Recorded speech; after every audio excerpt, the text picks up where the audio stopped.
Top story. President Barack Obama has made it clear that he thinks Russia's proposal to hand over Syria's chemical weapon arsenal to the international control to avoid a military strike is a potential positive development, also adding that if conditions of the proposal are met, the possible strike could be canceled.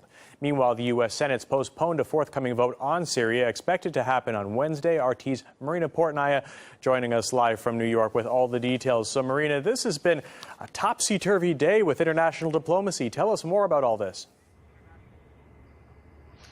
It sure has. U.S. President Barack Obama filmed 6 separate TV network interviews on Monday. When he woke up Monday morning, the goal was to convince the American people that a U.S. military strike against Syria is what was necessary. Then Russia made an unexpected proposal that would solve the issue of Syria without using any military might. Now, U.S.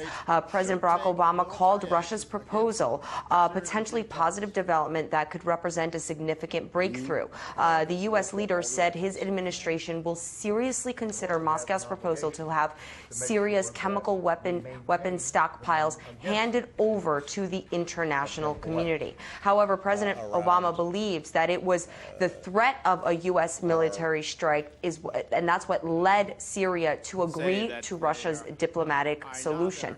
Obama said that he remains skeptical that the Syrian government would follow through on its obligations based on its recent track record. When it came to Damascus retaliating against Washington in the aftermath of any potential U.S. strike, President Obama says he believes that the Syrian government's military capabilities are not significant compared to the U.S.'s military capabilities, and he says that the Syrian president does not have any credible means to threaten the United States. But in the meantime, we have to underscore here that Russia's non-military solution on Syria may turn out to be a solution for President Obama himself to avoid a crushing defeat in Congress. As of now, he does not have the votes he needs to legally secure a U.S. military strike against Syria.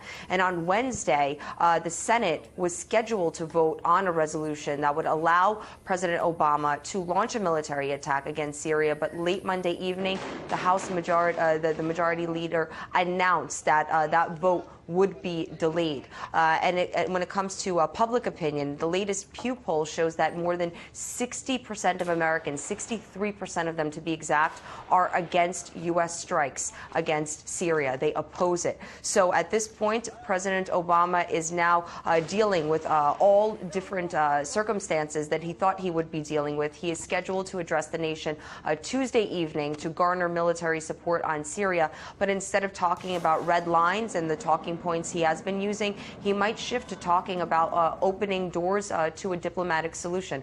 We'll have to stand by and see. All right, RT's Marina Portnaya live for us in New York. Thanks for that update.